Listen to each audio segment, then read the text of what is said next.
তাহলে তুই সেই শয়তানের দিঘির ওপর দিয়েই যাবি? আমি এতবার বারণ করাতেও তুই আমার কথা শুনবি না?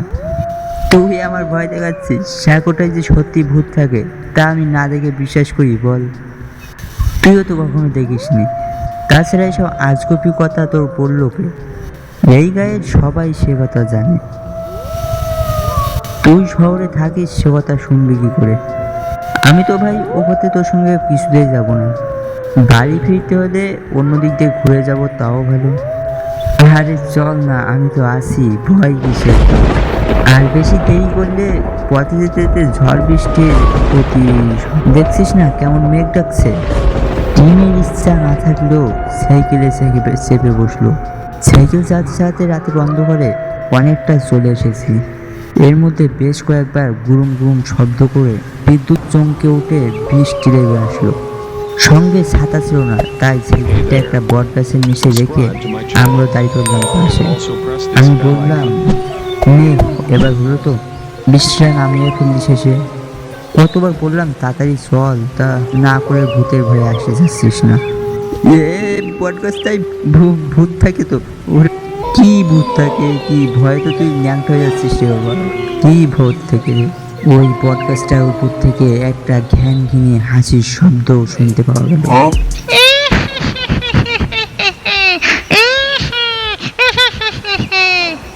এই কে রে, কে হাসছিস?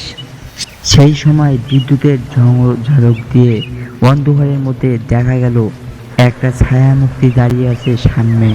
মূর্তিটাকে দেখে বললাম, কে কে আপনি? ছায়া মূর্তিটা নাকে সুরে বলল, আমি এই পডকাস্টটাই থাকি।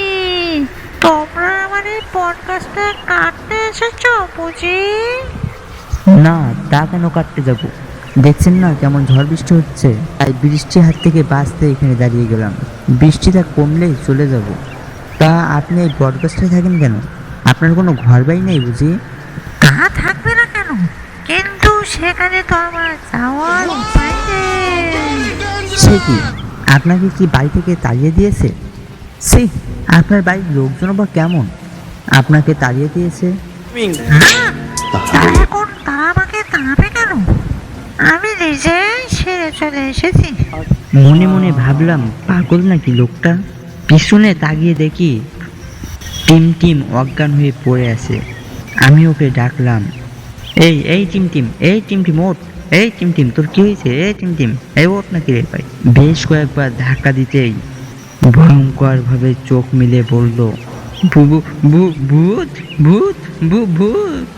ধুর বোকা, কোথায় ভূত? ওঠ, বাড়ি ফিরতে হবে নাকি? লালু আমাকে ইশারা করে পিছনের দিকে দেখতে বলল। ওই দেখ বলে আবারও অজ্ঞান হয়ে যায়। আমি পিছনে ঘুরে আবারও দেখলাম ছায়ামুক্তির জায়গায় একটা কঙ্কাল দাঁড়িয়ে আছে। তার চোখের মধ্যে কালো অন্ধকার, কেমন যেন একটা দেখতে বিচ্ছিরি বিচ্ছিরি। যা, পালা এখান থেকে, পালা, শিগগিরই পালা, নইলে তোদের দুটোর মুন্ডু চিবিয়ে খাবো। এই কথা শুনে আমি ধরধর করে কেঁপে উঠলাম। লালুকে এক হাত ধরে টান দিয়ে তুলে তড়িমড়ি করে ঝড় বৃষ্টির মধ্যে সাইকেলটা ফেলে দিয়ে মারলাম এক দৌড়। অন্ধকারের মধ্যে হোঁচট খেয়ে কাদার মধ্যে পড়ে গেলাম। তবু দৌড় মারছি, টিম টিম আমার পিছন পিছন আসছে। তবে অনেকটা এসে একটা বাঁশের সেতু দেখতে পেলাম। বাঁশের সেতুর উপর দাঁড়িয়ে পড়লাম। লালু হাবাতে হাবাতে আমার পিছনে এসে বলল, ওরে এবার বুঝি প্যান্টটা থাকবে না রে, এবার মনে হয় আমরা আর বাঁচবো না, শিগগির পালা এখান থেকে। আমিও বৃষ্টির ঝলকাদায় ভিজে গেছি। একটু ধাসষ্ট হয়ে বললাম, কেন বাঁচবো না কেন? আমরা তো প্রায় মরতে মরতে বেঁচে ফিরে আসলাম, এখন আবার কি হয়েছে? আরে এই তো সেই সে পড়লে ভয়ঙ্কর সেই সাঁকোটা, তো এইখান থেকে না পালাতে পারলে আজ আমাদের বিপদ আছে। সেই সময় আশেপাশের জঙ্গল থেকে বেশ কয়েকটা শিয়াল হুক্কা হুয়া করে ডেকে উঠলো। আমি ভয়ে কাঠ হয়ে গেলাম। লালুকে বললাম, ধুর, কিছু হবে না, চল ছাকোটার উপর দিয়ে যাব, দেখি কি হয়। সেই সময় আরো মুষলধারায় বৃষ্টি লেগে গেল। তার সাথে জোর হাওয়া তুমুল ধাক্কায় যেন আমাদেরকে ঠেলে ফেলে দিচ্ছে। বৃষ্টির তাপে কিছু দেখতে পাচ্ছিলাম না।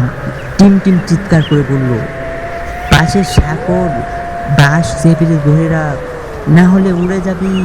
আমি বললাম, দাঁড়িয়ে থাকুন, লাভ নেই, চল ওই পারে যাই। খুব সাবধানে বাঁশ ধরে ধরে এগিয়ে গেলেই আমরা ওই ধারে পৌঁছে যাব।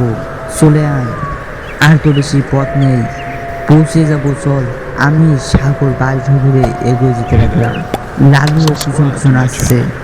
ঝড়ের হাওয়াতে সাগরটা বেশ জোরে জোরে নড়তে শুরু করলো। চারিদিক অন্ধকার। তারপর জোরে একটা বাতাসের ধাক্কায় আমরা ছিটকে পড়লাম সাগরটার উপর। একটা বাঁশ ধরে কোনো রকম ঝুলতে থাকলাম। টিমটিমও ছুটকে গিয়ে পড়লো বাঁশের অন্য পাশে। সে আমার মতনই বোধহয় বাঁশ ধরে ঝুলছিল। চেঁচিয়ে বললাম, ছাড়িস না, বাঁশটা এখন ধরে রাখ, ভয় পাস না, এক্ষুনি ঝড় থেমে যাবে। ওরে সে দেখ, শুধু ঝড় নয়, এই সাগরটা ঝাঁকাচ্ছে, সেই সাগর ভূতটা। আমরা দিঘিতে পড়ে গেলে দিঘির কাদায় আমাদেরকে ঘাটকে কামড়ে দেবে, কামড়ে খেয়ে ফেলবে। এদিকে চারিদিকে তাকিয়ে দেখলাম, যা দেখলাম তা আমাদেরকে আমার শরীরের মধ্যে একটা আবরণ সৃষ্টি হলো। গলা শুকিয়ে কাঠ হয়ে গেল। দুটো বিশাল বিশাল কালো রঙের হাত যেন সাগরটা ধরে জোরে জোরে নাচছে। সঙ্গে শুনতে পেলাম তার ভয়ঙ্কর অট্টহাসি।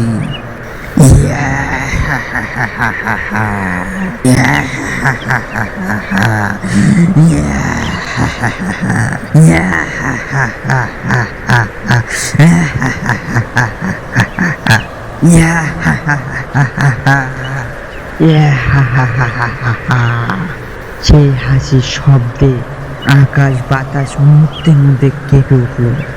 আমি অতি কষ্টে বেশ কিছুক্ষণ ঝরে থাকার পর বুঝতে পারলাম ধীরে ধীরে যেন সব কিছু শান্ত হয়ে যাচ্ছে। এক সময় সাগরটা স্থির হয়ে গেল, কিন্তু বৃষ্টি আর ঝড়ের দাপট তখনও সমানভাবে চলে বেরোচ্ছে। টিম টিম কোনো রকমে উঠে এসেছিল, আমার দিকে হাত বাড়িয়ে বলল, আয়, উঠে আয়, বেঁচে গেছি বোধ হয়, শিগগির চল। আর ওর হাত ধরে কোনো রকমে উঠে আসছে, বুঝলে। টিম টিম বললো, দেখছিস, তখন বলেছিলাম না এই সাগরটা ভালো নয়, এবার বিশ্বাস হলো?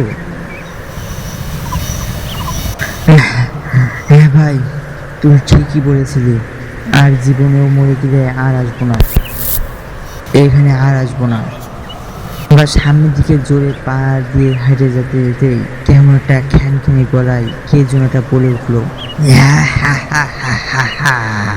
এবারের মতো বেঁচে গেলি, পরের বার দেখতে পেলে তোদের ঘাড় মোটকে গিদির কাদায় পুঁতে দেবো।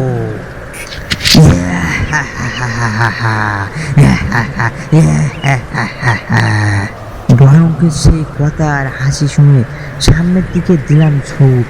বাঁচাও, বাঁচাও, বাঁচাও, ভূত, বাঁচাও, বাঁচাও, ভূত, পালা, পালা, জোরে জোরে পালা, আরো জোরে পালা, দৌড়ু, পালা, পালা, তাড়াতাড়ি পালা, পেছনে তাকাস না। দৌড়াতে দৌড়াতে দৌড়াতে দৌড়াতে একটা দম ছাড়লাম টিমদের বাড়িতে।